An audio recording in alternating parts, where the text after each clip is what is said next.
على عباده الذين اصطفى أما بعد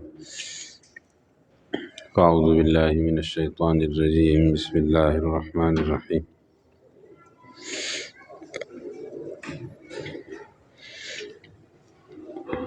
ولا تقربوا الفواحش ما ظهر منها وما بطن وقال تعالى والفتنة أشد من القتل صدق الله العظيم وبلغنا رسوله النبي الكريم درود شریف پڑھیں اللہم صلی علی سیدنا محمد علیہ وسلم. کرم دوستو بزرگو،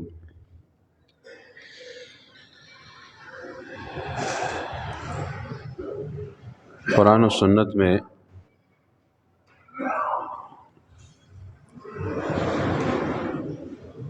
اللہ اور اللہ کے رسول صلی اللہ علیہ وسلم نے جیسے اس زمانے کے حالات کا تذکرہ کیا جس زمانے میں رسول اللہ صلی اللہ علیہ وسلم تشریف لائے تھے، تو اسی طرح قیامت تک کے آنے والے زمانے اور ان کے حالات اور پیش آنے والی چیزوں کا بھی تذکرہ فرمایا ہے۔ ظاہر ہے رسول اللہ صلی اللہ علیہ وسلم اللہ تبارک و تعالیٰ کے آخری رسول پیغمبر ہیں۔ قیامت تک کے آنے والے انسانوں کے لیے آپ کی ذمہ داریاں تھیں، دین پہنچانا اور ان لوگوں کو اللہ کے بھیجے ہوئے دین پر چلانا، ان کے لیے ہدایات دینا۔ کسی مخصوص زمانے یا کسی مخصوص قوم، قبیلے یا ملک کے لیے نہیں آئے تھے، بلکہ آپ علیہ الصلوۃ والسلام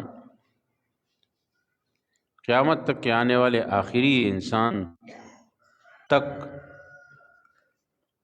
اس دین پہنچانے کی ذمہ داری اللہ تبارک و تعالیٰ نے آپ کے ذمے سپرد فرمائی۔ تو اس لیے ہر زمانے کے متعلق حالات کو، پیش آمدہ باتیں جو آنے والی ہیں آگے، اس کا تذکرہ اللہ تبارک و تعالیٰ نے رسول اللہ صلی اللہ علیہ وسلم کے ذریعے فرما دیا۔ اس کی وجہ یہ ہے کہ آئندہ آنے والے لوگوں کے لیے حالات کیا ہوں گے اور ان حالات میں وہ دین پر کیسے چلیں گے، تو اس کا بیان کرنا بھی ضروری تھا۔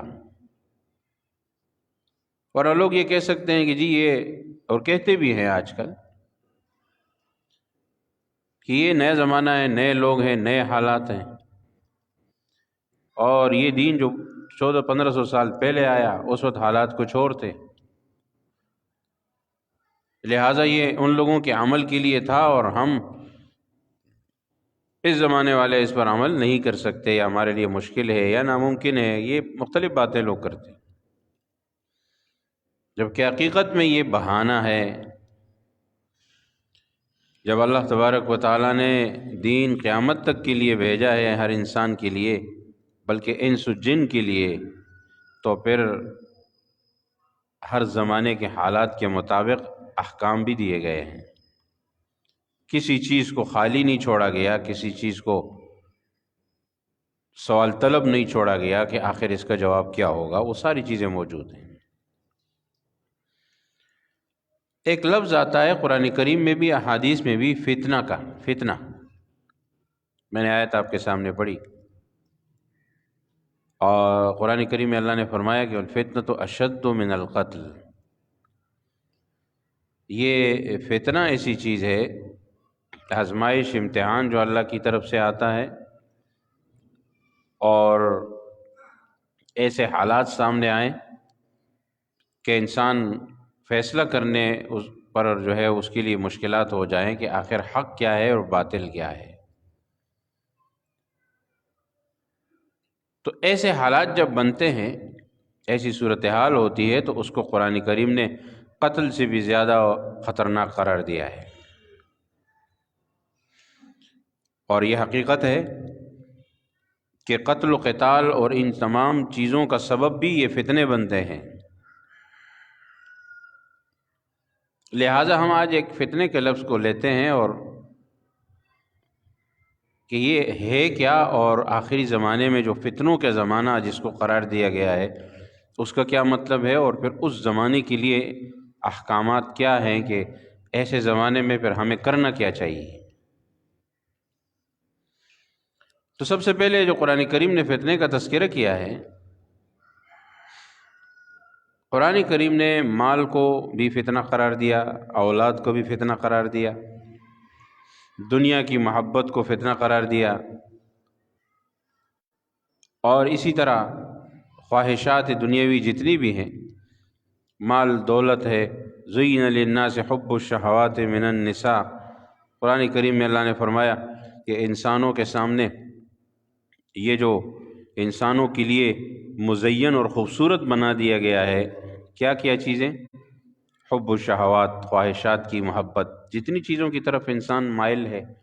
جو انسان کی ضروریات ہے، خواہشات ہیں، یہ سب چیزیں انسان کے لیے امتحان ہیں، فتنہ ہے، آزمائش ہے، کہ ان خواہشات کی طرف انسان جاتا ہے اللہ کے احکام کو چھوڑ کر، یا پھر اللہ کے احکام کو سامنے رکھ کر ان خواہشات کو پورا کرتا ہے، جائز طریقے سے، حلال طریقے سے، حدود کے اندر یا یہ حد سے تجاوز کرتا ہے۔ مثال کے طور پر قرآن کریم میں فرمایا کہ حب و شہوات، جو شہوات کی محبت ہے، یہ اللہ نے، یعنی نظام ہی اللہ کا ایسا ہے کہ لوگوں کے لیے یہ مزین اور خوبصورت ہے، لوگوں کو اچھا لگتا ہے کہ میری یہ فلاں فلاں فلاں خواہش پوری ہو جائے۔ ظاہر انسان کی ضروریات، اب فرشتے تو ہے نہیں، فرشتوں کی کوئی ضروریات نہیں ہے، فرشتوں کی کوئی خواہشات نہیں ہے، وہ اللہ کی عبادت میں، ذکر اذکار میں، جس کے لیے اللہ نے ان کو پیدا کیا اس میں مصروف ہے۔ جب تک اللہ چاہے گا وہ مصروف رہیں گے، جب اللہ ان کو ختم کرے گا، موت تو سب کو آنی ہے، سب ختم ہو جائیں گے، لیکن انسان کے ساتھ ضروریات ہیں، خواہشات ہیں، نفس ہے، لہذا اس کا دل مائل ہوتا ہے ایسی چیزوں کی طرف، تو اللہ نے اس کا تذکرہ قرآن میں فرما دیا۔ زین للناس حب الشہوات من النساء، سب سے پہلے عورتیں ہیں، فرمایا انسان کی فطرت ہے، مرد جو عورت کی طرف مائل ہوتا ہے، اور یہ ہر جنس میں ہوتا ہے، صرف انسان کی بات نہیں ہو رہی، لیکن دوسرے جنس جتنے بھی ہیں، جانور وغیرہ یا مخلوقات، ان کی طرف شریعت کے کوئی احکام تو ہے نہیں کہ ان سے پوچھا جائے، لہذا اس کا تذکرہ نہیں ہوتا، لیکن انسان مکلف ہے، اس پر اللہ کے احکام لاگو ہوتے ہیں، حلال حرام کا معاملہ اس کے سامنے آتا ہے، اگر غلط کرتا ہے تو اس سے پوچھا جائے گا، اس لیے اس معاملے میں اس کے لیے حدود فرمایا کہ انسان مائل تو ہے، لیکن حدود بتا دی کہ حلال کیا ہے اور حرام کیا ہے۔ اب قرآن کریم نے اس کا تذکرہ کر دیا کہ یہ عورتیں جو ہیں وہ انسان کے اوپر حرام ہے، حرمت علیکم امہاتکم و بناتکم و اخواتکم، قرآن کریم میں تفصیل سے ذکر کر دی ہے کہ انسان اور جانور میں فرق ہے۔ انسان جانور کی طرح نہیں ہے، کہ جانور تو یہ نہیں دیکھتا نا کہ ماں کیا ہے اور بہن کیا ہے، اور ان کے ہاں تو کوئی بھی ایسی چیز نہیں ہے، وہ تو اسی سے پیدا ہوتے ہیں، وہی ان کی زندگی ہوتی ہے، وہی آپس میں رہتے ہیں، ان کے ہاں کوئی ایسا نظام نہیں، لیکن انسان انسان ہے، تو انسان کے لیے فرمایا حلال حرام کی تمیز ہوگی، ہر عورت انسان کے لیے حلال نہیں ہے۔ محرمات کا تذکرہ قرآن کریم میں اللہ نے فرما دیا کہ وہ عورتیں جو ہمیشہ ہمیشہ کے لیے حرام ہیں ان کا بھی تذکرہ کر دیا،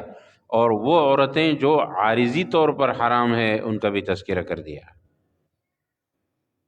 عارضی بھی تو حرام ہوتی ہے نا، کوئی عورت کسی کے نکاح میں ہے تو عارضی طور پر حرام ہے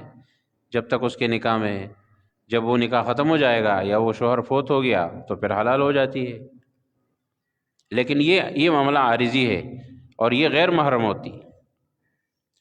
محرمات کا تذکرہ جو قرآن کریم میں اللہ نے فرمایا، محرم وہ ہے جو ہمیشہ ہمیشہ کے لیے حرام ہو،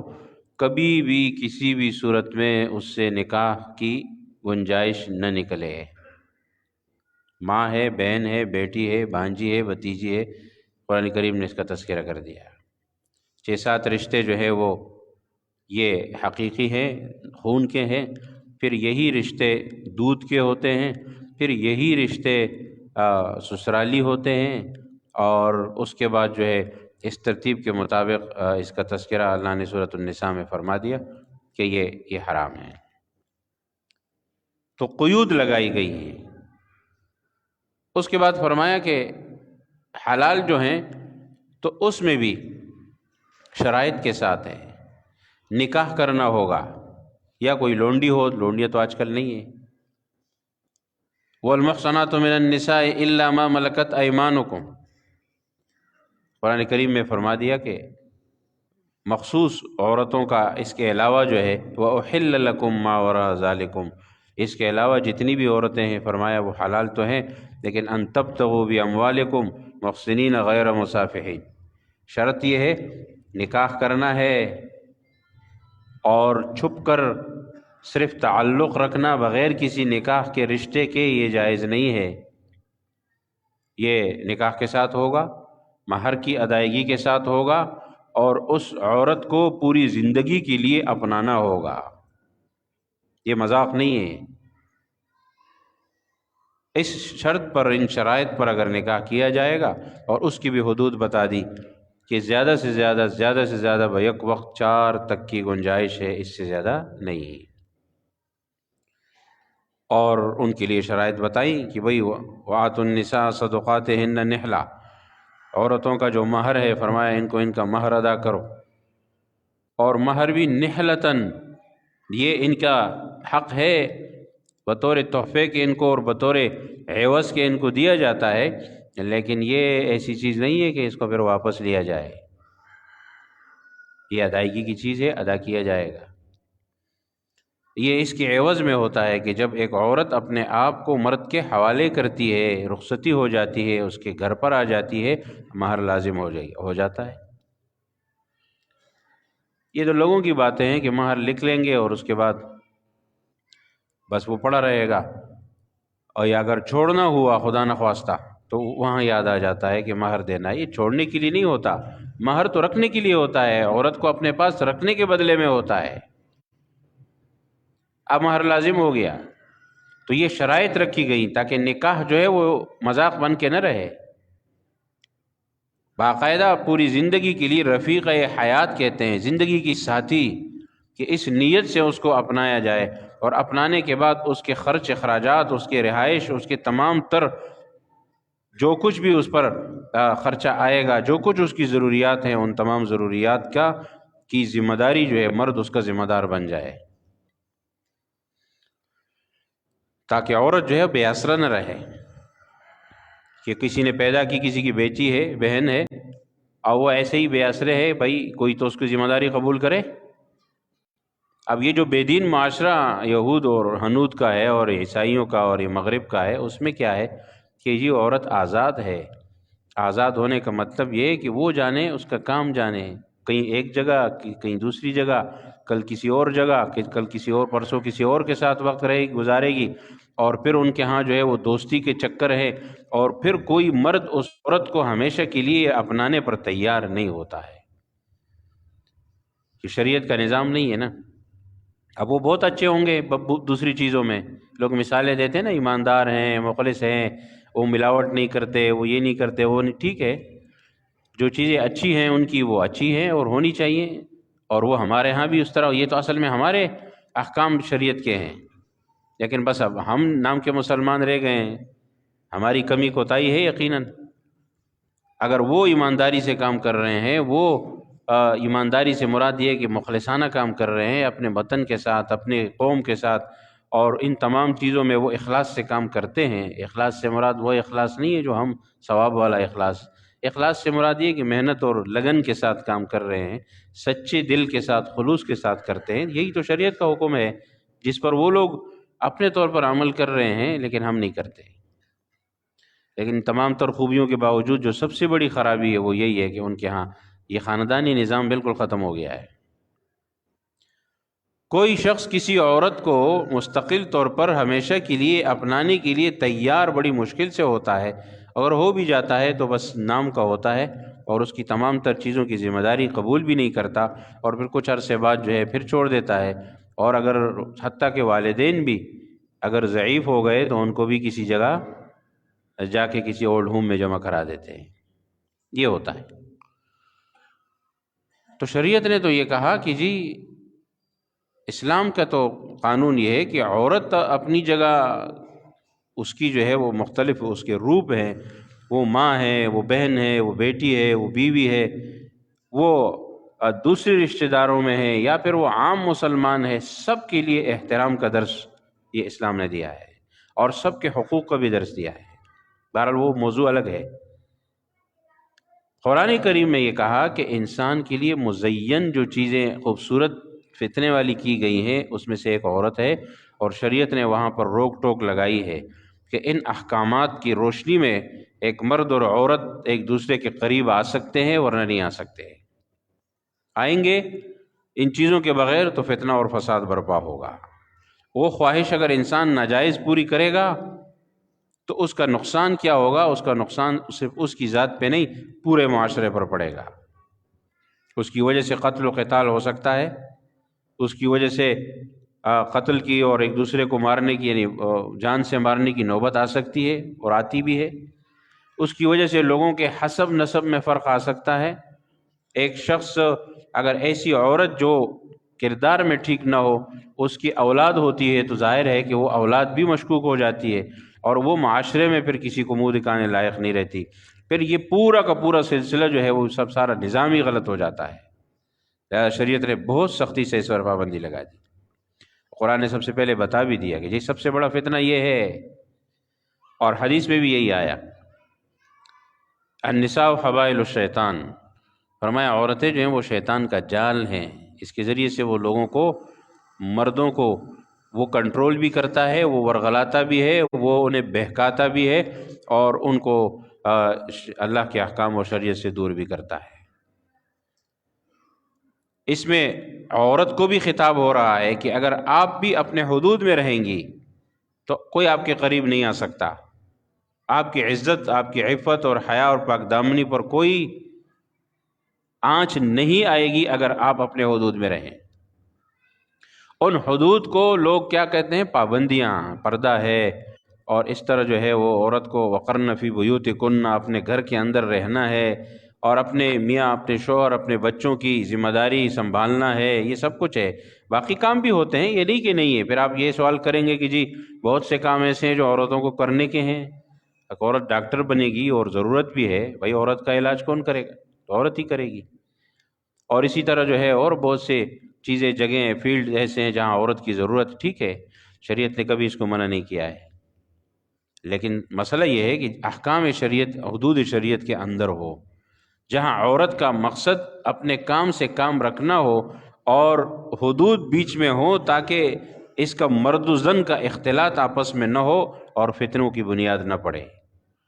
بس شریعت کا احکام، شریعت خواتین کو اپنی جگہ اپنے کام کرنے کا حکم دیتی ہے، اجازت بھی دیتی ہے، اور مردوں کو اپنے فیلڈ اور اپنی جہاں ان کی ضرورت ہے وہاں پر کام کرنے کا حکم دیتی ہے، لیکن یہ آپس میں خلط ملط نہ ہو، بیچ میں کوئی حائل رہے، رکاوٹ رہے، پردہ رہے، بس یہ شریعت کا اصل مقصد ہے۔ اور اس کو آج ساری دنیا نے تسلیم کر لیا ہے کہ بھئی آزادی سے مسئلہ حل نہیں ہوتا۔ اگر آپ مردوں کو بھی آزادی دے دیں گے، آپ عورتوں کو بھی آزادی دے دیں گے کہ بھئی ان کی اپنی مرضی ہے، جو چاہے کرتے رہیں، اس سے معاشرہ کبھی بھی نہیں بنے گا، تباہ و برباد ہوگا، جیسے کہ ان لوگوں کا ہوا ہے، اور ہمارا والا تو وہ کرنا چاہتے ہیں، کب سے کر رہے ہیں، تو کسی حد تک وہ کامیاب بھی ہیں، اور ہم بھی آہستہ آہستہ ان باتوں کو چھوڑتے چلے جا رہے ہیں۔ یہاں خواتین آئیں گی، کچھ شادی ہوگی، کچھ دن گزارا کریں گی، اس کے بعد پھر گزارا نہیں ہوگا، نہ مرد گھر بار اور اس کا جو ہے سنبھالنے کے لائق ہوتا ہے، نہ عورت اس کے لائق ہوتی ہے، کیونکہ اس میں وہ ہمت ہی نہیں ہے، اس میں وہ برداشت ہی نہیں ہے کہ وہ کس طرح اپنے گھر کو سنبھال کے رکھے۔ چنانچہ وہ چند دن کے بعد یا چند مہینوں کے بعد یا جتنا بھی ہو، کچھ عرصے کے بعد جدائی ہو جاتی ہے۔ کتنے سارے واقعات موجود بھی ہیں، اور کتنے سارے عدالتوں میں کیس پڑے ہوئے ہیں، اور کتنے سارے آپ جا کے خود معلوم کر سکتے ہیں کہ کتنے سارے واقعات میں ایسے ہیں کہ معمولی باتوں سے اس کو بنیاد بنا کر رشتوں کو ختم کیا جا رہا ہے۔ مذاق بن کے رہ گیا ہے نا۔ شریعت نے تو کہا کہ نکاح ایسا نہیں ہوتا۔ اگر آپ ایک دوسرے کو نہیں سمجھ سکتے اور آپ کا میل جول، آپ کا آپس میں جو ہے آپ کی برابری، آپ کا سسٹم آپس میں نہیں میل کھاتا، تو کیوں نکاح کیا تھا آپ نے؟ اس لیے تو شریعت نے پہلے سے ان چیزوں کا اختیار دیا کہ مرد بھی اس پر غور کرے، عورت بھی دیکھے، اور دونوں کے خاندان بھی دیکھے، سوچ سمجھ کر کرے۔ مرد کو بھی اختیار دیا گیا، عورت کو بھی اختیار کیا۔ کسی بالغ عورت پر والدین تک زبردستی نہیں کر سکتے شریعت کی روشنی میں، جو شریعت کا فیصلہ ہے، نہ لڑکے پر کر سکتے ہیں۔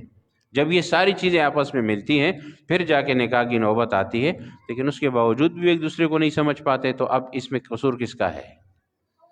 نکاح کیوں مذاق بن کر کے رہ گیا ہے؟ وہ انہی باتوں کی وجہ سے مذاق بن کے رہ گیا ہے کہ بھائی ان کو آپس میں رہنا ہی نہیں ہے۔ وہ دونوں ایک اپنے ذہن میں کچھ خیالات، کچھ سوچ لے کے آ جاتے ہیں، اور اس کو جب وہ چیزیں پھر نہیں ملتی تو پھر اس کے بعد جو ہے وہ آپس میں اختلاف۔ اور عموماً یہ ہوتا ہے کس چیز کہ جہاں مقصد جو ہے وہ دنیا کو بنا لیا جائے۔ حدیث میں فرمایا رسول اللہ صلی اللہ علیہ وسلم نے کہ لوگ شادی کرتے ہیں تنکح المرأة لأربع، عورت کو چار باتوں کی وجہ سے اس سے شادی کی جاتی ہے: لمالہا، لجمالہا، لذاتہا، ولدینہا۔ مال بھی ہے، اس کا جمال بھی ہے۔ لیکن کوئی مال دیکھتا ہے کہ جی وہ مال زیادہ ہے، پیسے بہت ہیں، یہ دونوں طرف سے۔ لڑکی والے لڑکے والے میں دیکھتے ہیں، لڑکے والے لڑکی والوں میں، بھائی مال زیادہ ہے، پیسہ بہت ہے، بس ٹھیک ہے، باقی مسئلوں کی کوئی پرواہ نہیں ہے۔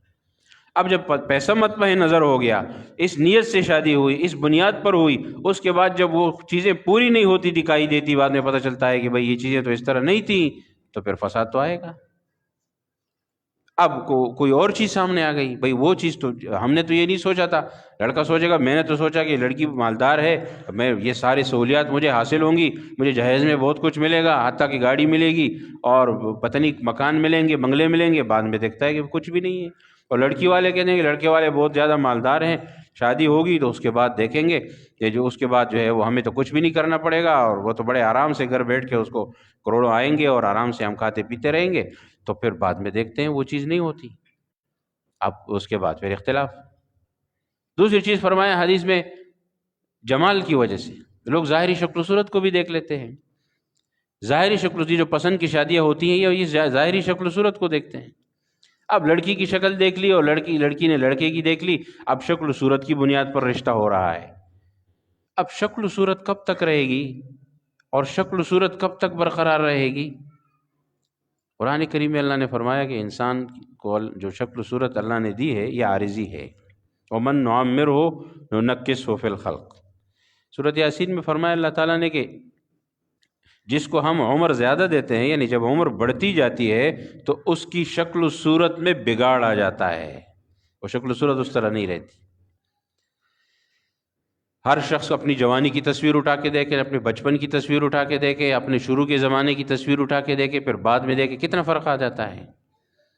یہ اللہ کی نشانی ہے۔ یہ اللہ نے قرآن کریم میں اس لیے ذکر کیا ہے نا کہ انسان کہتا ہے کہ جی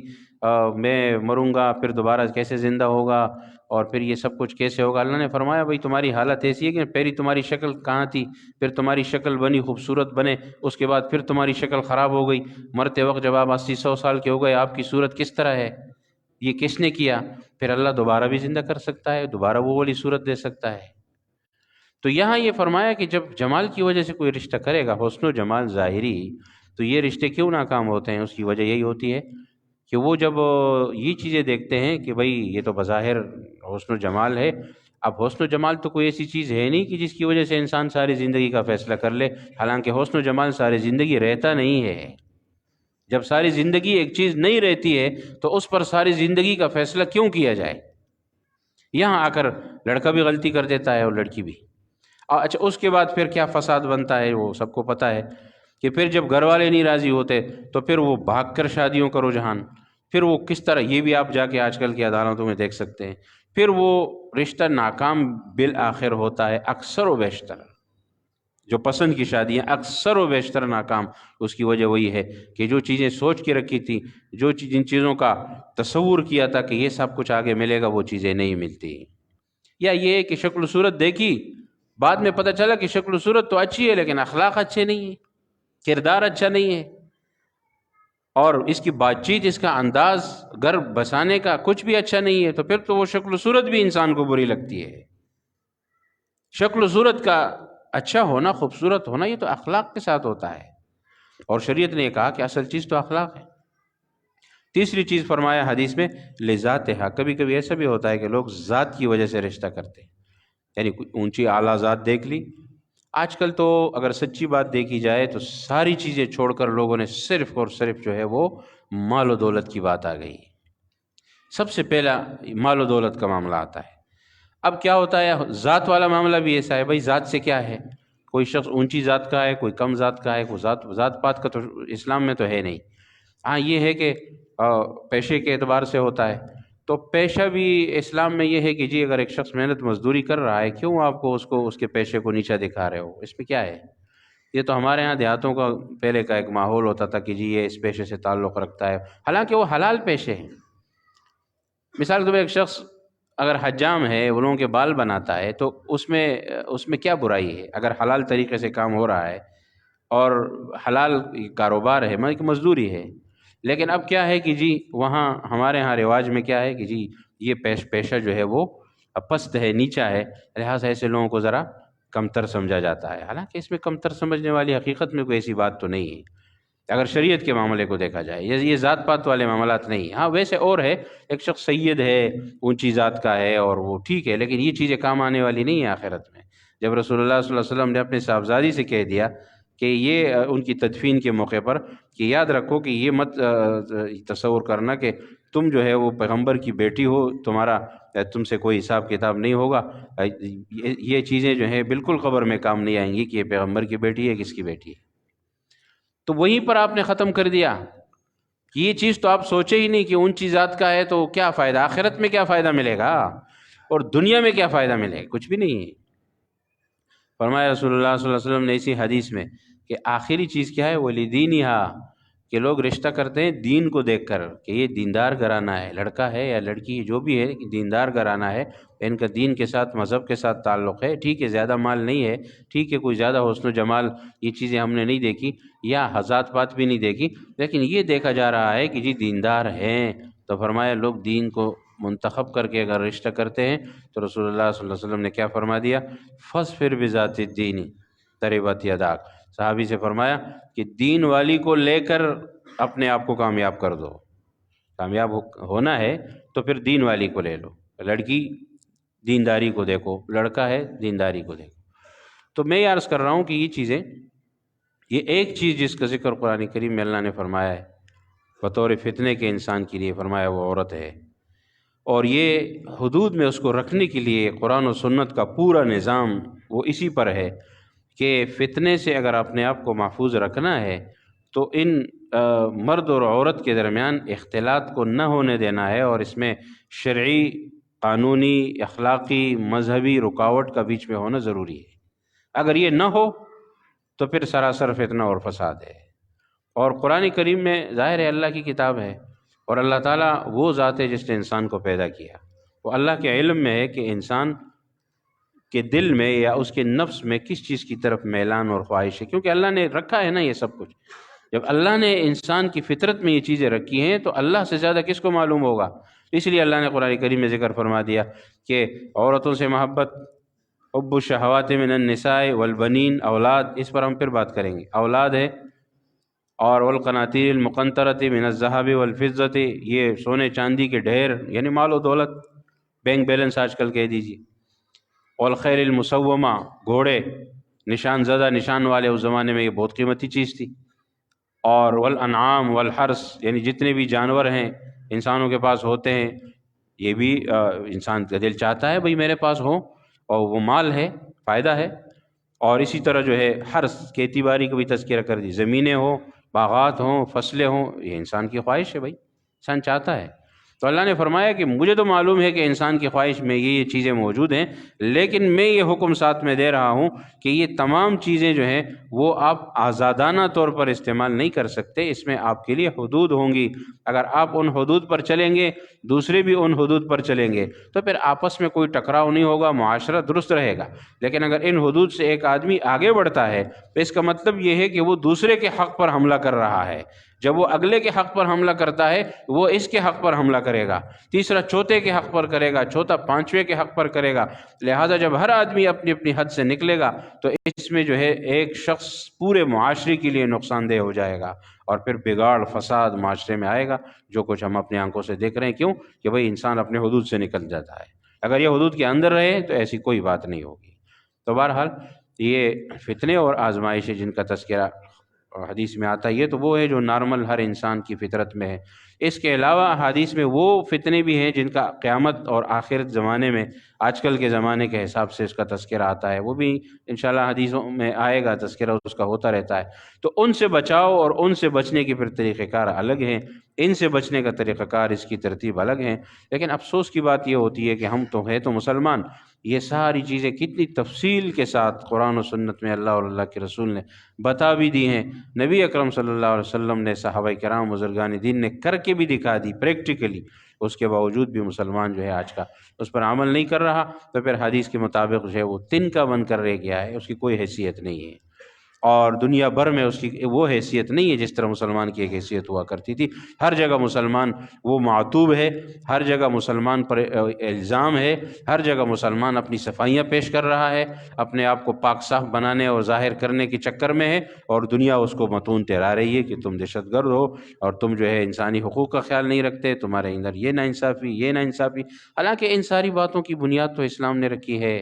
یہ انصاف جتنا اسلام نے دیا، جتنا حقوق اسلام نے دیے، کسی اور کے پاس تو ہے بھی نہیں۔ لیکن آج مسلمان ہی شکار ہے، کیوں ان باتوں کا؟ کیونکہ اس نے خود چھوڑ دیا ہے ان چیزوں کو۔ یہ اپنے عمل سے ثابت کر کے دکھا دے کہ بھئی ہم ایسے نہیں ہیں، تو پھر ہو سکتا ہے کہ کسی طرح دنیا کی باتوں میں کچھ کمی بھی آئے، یا کم از کم وہ لاجواب ہو جائیں۔ لیکن جب ہمارا عمل اس کے خلاف جا رہا ہوتا ہے، تو پھر ظاہر ہے کہ ہم ان لوگوں کو کیسے مطمئن کریں گے، یا وہ کس بنیاد پر یہ دیکھیں گے کہ جی نہیں یہ تو اچھے لوگ ہیں۔ بھئی ہم اپنے عمل سے کر کے دکھائیں۔ تو بہرحال